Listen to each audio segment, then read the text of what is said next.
வணக்கம். இது தமிழ் ஆவின் காலை நேர செய்திகள். முதலில் தலைப்புச் செய்திகள்.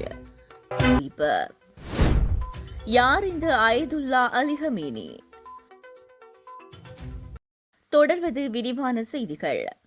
ஈரானின் அதி உயர் அயதுல்லா அலி ஹமேனி இறந்துவிட்டதாக அமெரிக்க அதிபர் டொனால்ட் ட்ரம்ப் கூறியுள்ளார்.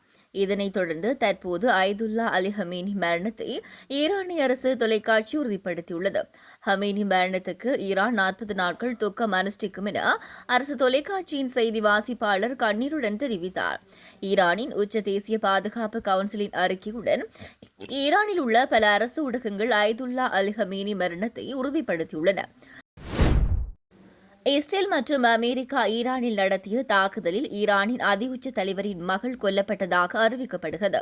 குறித்த தாக்குதலில் ஈரானின் அதி உயர் தலைவர் அயதுல்லா அலி ஹமேனியின் மகள், மருமகன் மற்றும் பேரப்பிள்ளை ஆகியோர் கொல்லப்பட்டுள்ளதாக அறிவிக்கப்பட்டுள்ளது.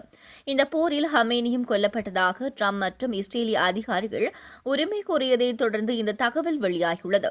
முன்னதாக ஈரானிய அதிகாரிகள் இத்தகைய தகவல்களை உளவியல் போர் என கூறி மறுப்பு வெளியிட்டிருந்தமை குறிப்பிடத்தக்கது. இஸ்ரேலிய தாக்குதல்களில் ஈரான் நாட்டின் பாதுகாப்பு அமைச்சர் அமீர் நசீர்சாத் உயிரிழந்துள்ளதாக தகவல்கள் வெளியாகியுள்ளன. இஸ்ரேல் மேற்கொண்டதாக கூறப்படும் வான்வழி தாக்குதல்களில் பல முக்கிய ராணுவ இலக்குகள் சேதமடைந்துள்ளதாகவும் அதில் பாதுகாப்பு அமைச்சரிடம் இருப்பிடம் குறிவைக்கப்பட்டதாகவும் சர்வதேச ஊடகங்கள் தெரிவித்துள்ளன. தாக்குதலுக்கு பதிலடியாக இஸ்ரேல் மீதும் மத்திய கிழக்கில் அமெரிக்காவின் நட்பு நாடுகள் மீதும் ஈரான் தாக்குதல் நடத்தி வருகிறது. அதன்படி மத்திய கிழக்கில் அமெரிக்க ராணுவ படைத்தளம் அமைந்துள்ள குவைத், பஹ்ரைன், கத்தார், ஐக்கிய அரபு அமீரகம், சவுதி அரேபியா, ஓமான், ஜோர்தான் ஆகிய நாடுகள் மீது ஈரான் தாக்குதல் நடத்தி வருகிறது. ஏவுகணைகள், ட்ரோன்கள் மூலம் ஈரான் தொடர்ந்து தாக்குதல் நடத்தி வருகிறது. இந்த நிலையில் ஐக்கிய அரபு அமீரகத்தின் புர்ஜ் கலீஃபா கட்டிடம் அருகே ஈரானின் ட்ரோன்கள் தாக்குதல் நடத்தியதாக தகவல் வெளியாகியுள்ளது. ஐக்கிய அரபு அமீரகத்தின் துபாயில் அமைந்துள்ள புர்ஜ் கலீஃபா உயரத்துடன் உலகின் மிக உயரமான கட்டிடமாகும். முன்னதாக ஐக்கிய அரபு அமீரகத்தில் ஷாஹெட் ட்ரோன்கள் மற்றும் ஏவுகணைகள் கண்டறியப்பட்டதாக தகவல்கள் வெளியாகியிருந்தது.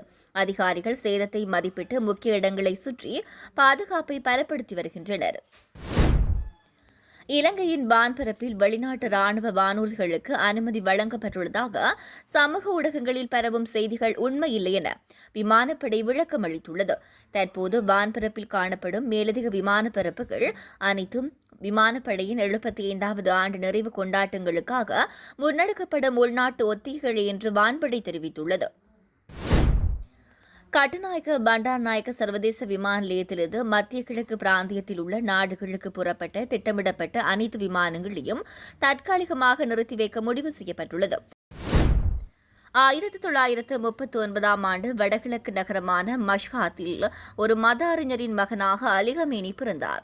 1962இல் ஷா முகமது ரேசா பஹ்விக்கு எதிராக அயதுல்லா ஹமேனியின் மத எதிர்ப்பு இயக்கத்தில் சேர்ந்தார். அரசியலமைப்பு விதிகளின்படி ஷியா மத குருமார்களிடையே தேவையான தகுதியான மர்ஜா ஏ தாக்லித் அல்லது கிராண்ட் அயதுல்லா நிலையை அவர் அடைந்திருக்கவில்லை என்றாலும் அவர் தேர்ந்தெடுக்கப்பட்டார். இந்த சூழலை சரி செய்யும் வகையில் அதி உச்ச தலைவர் இஸ்லாமிய புலமையை கை கொண்டிருக்க வேண்டும் என்று அரசியலமைப்பு திருத்தப்பட்டது. இதன் மூலம் அலி ஹமேனி அயதுல்லாவாக மாறவும் அதி உச்ச தலைவராக தேர்ந்தெடுக்கப்படவும் வழிவகை செய்யப்பட்டது. மேலும் ஆளும் முறைக்கு எதிரான சவால்களை சில நேரங்களில் வன்முறை மூலம் கடுமையாக ஒடுக்கினார். அவர் மேற்கத்திய நாடுகள், குறிப்பாக அமெரிக்காவுடனான உறவுகள் குறித்து சந்தேகம் கொண்டவராகவே இருந்தார். ஈரான் மீது தாக்குதல் நடத்தினால் அமெரிக்கா மீது பதில் தாக்குதல் நடத்தப்படும் என பகிரங்கமாக அறிவித்தார். இறுதியில் இஸ்ரேல் மற்றும் அமெரிக்காவின் கூட்டு ராணுவ நடவடிக்கையில் அவர் கொல்லப்பட்டார்.